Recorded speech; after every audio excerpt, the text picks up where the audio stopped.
Assalamualaikum warahmatullahi wabarakatuh. Perkenalkan, nama saya Lydia Rosaliza, NIM 21029158 dari Pendidikan Matematika. Kali ini saya akan menampilkan tugas kedua saya mengenai sistem komputer dan pengantar pemrograman pengantar coding. Yang pertama, kita akan membahas sistem komputer. Sistem komputer itu sendiri adalah kumpulan perangkat komputer yang saling berhubungan dan berinteraksi satu sama lain untuk melakukan proses pengolahan data sehingga dapat menghasilkan informasi yang diharapkan oleh penggunanya. Perangkat yang terdapat pada sistem komputer yang pertama hardware, perangkat keras, yang kedua software, perangkat lunak, yang ketiga brainware, perangkat otak atau manusia. Selanjutnya, ini bentuk gambar dari arsitektur komputer. Dapat dilihat. Dan selanjutnya, gambar bagian komputer. Dan selanjutnya, kita akan membahas pengertian lain dari para ahli tentang sistem komputer. Yang pertama, dari Robert, menurut dia, komputer adalah suatu alat elektronik yang mampu melakukan beberapa tugas seperti menerima input, memproses input tadi sesuai dengan programnya, menyimpan perintah-perintah dan hasil pengolahan, serta menyediakan output dalam bentuk informasi. Yang kedua dari William. Menurut William, komputer merupakan mesin multiguna yang dapat diprogram yang menerima data, fakta-fakta, dan gambar-gambar kasar, dan memproses atau memanipulasinya ke dalam informasi yang dapat kita gunakan. Yang ketiga, menurut Donald, komputer adalah sistem elektronik untuk memanipulasi data yang cepat dan tepat serta dirancang dan diorganisasikan supaya secara otomatis menerima dan menyimpan data input, memprosesnya, dan menghasilkan output di bawah pengawasan suatu langkah-langkah, instruksi-instruksi program yang disimpan di memori. Yang keempat, menurut Hamacher. Menurut Hamacher, komputer adalah mesin penghitung elektronik yang cepat dengan menerima informasi input digital, memprosesnya sesuai dengan suatu program yang disimpan di memorinya, dan menghasilkan output informasi. Selanjutnya, kita akan membahas fungsi komputer saat ini. Fungsi komputer saat ini, yang pertama, komputer menjadi alat bantu komunikasi. Yang kedua, komputer menjadi alat bantu multimedia. Yang ketiga, komputer menjadi alat bantu pengendali sistem industri. Yang keempat, komputer menjadi alat bantu produksi entertainment. Yang kelima, komputer menjadi alat bantu periksa kesehatan. Yang keenam, komputer menjadi alat bantu kendali perang. Selanjutnya, kita akan membahas tentang pemrograman. Bahasa pemrograman komputer adalah instruksi standar untuk memerintah komputer.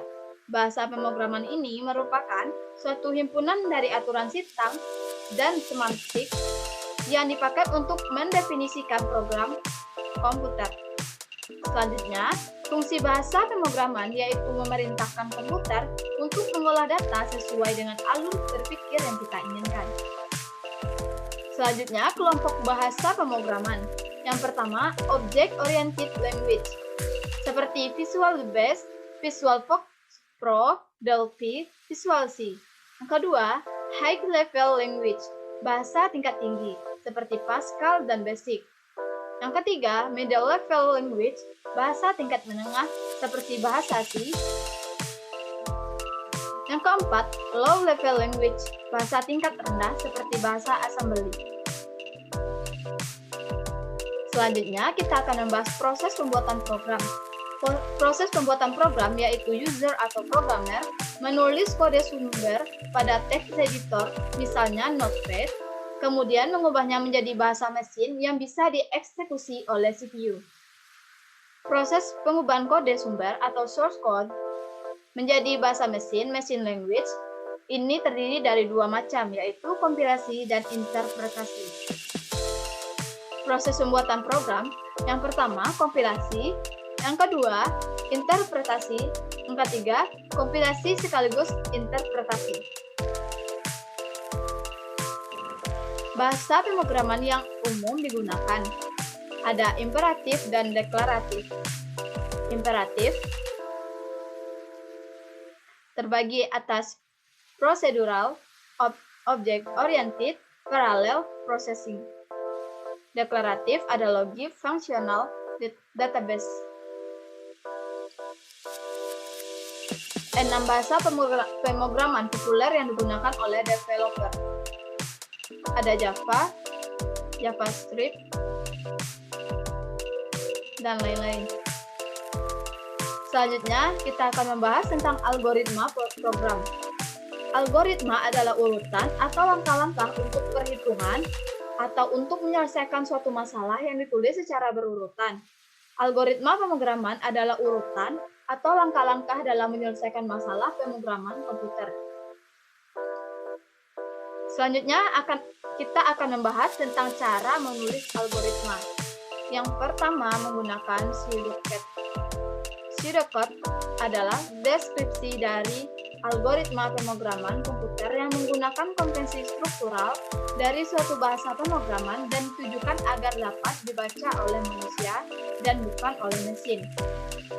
Tujuan pseudocode adalah agar manusia dapat dengan mudah dalam memahamkan dibandingkan dengan menggunakan bahasa pemrograman yang umumnya digunakan. Selanjutnya menggunakan flowchart.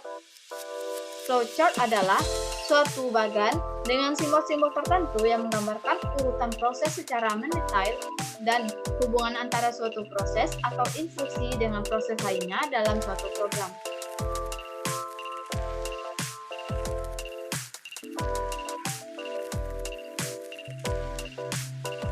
Terima kasih.